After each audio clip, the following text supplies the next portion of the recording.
Falcons. Good morning.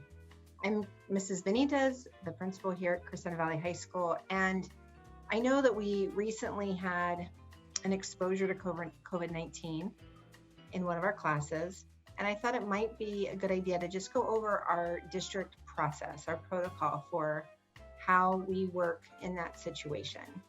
So step one, once we have been told or once we know that there is someone, either a student or a staff member, who's tested positive for COVID, the contact tracing begins. And so we start first with confirming that it's true. We just don't go on rumor, we have to make sure that it's true. So our district nurses will reach out and make contact with the person and confirm whether or not they tested positive for COVID.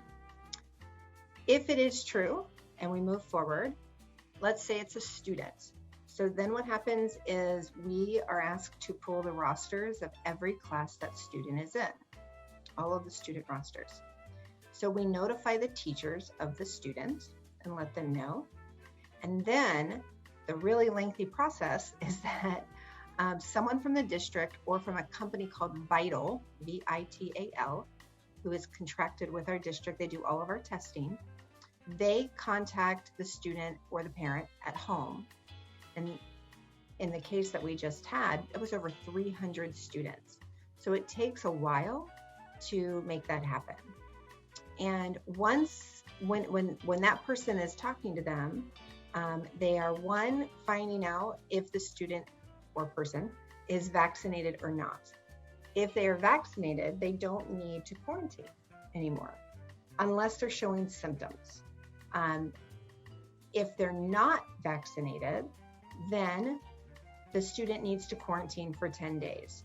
Now, there's some other options in there where you can go and get tested and show a negative test, but I'm not going to get into those specifics because it's really kind of on a case-by-case basis, okay?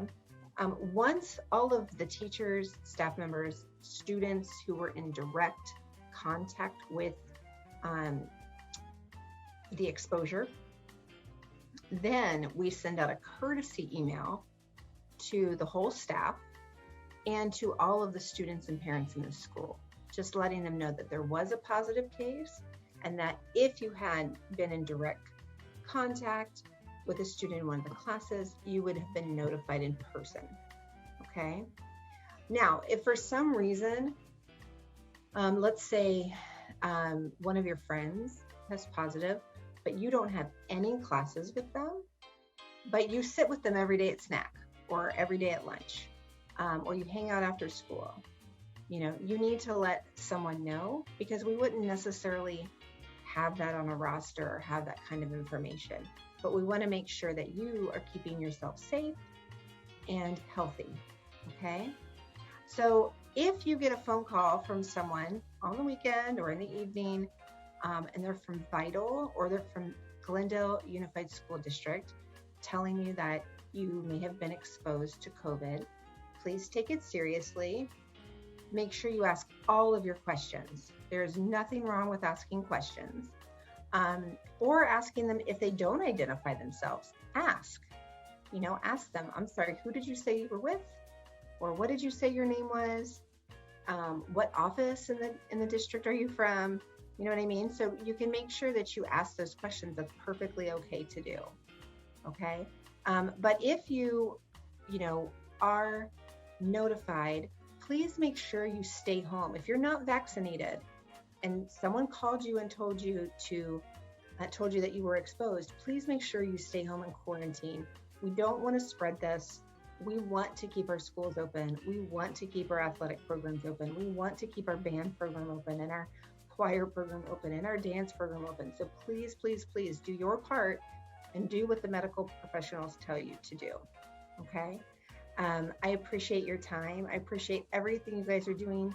You guys are great students and we're gonna have a great year.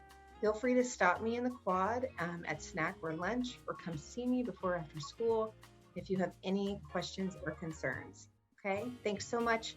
Have a great day. We are CV.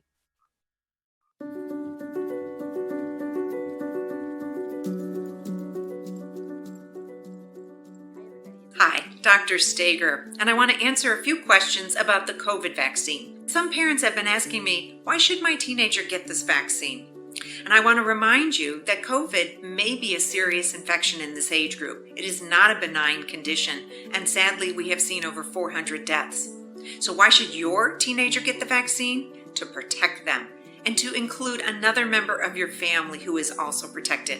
Let's face it, your teenager and others want to get back to having fun, to hanging out with their friends, to getting back to sports and recreational activities, and eventually school activities.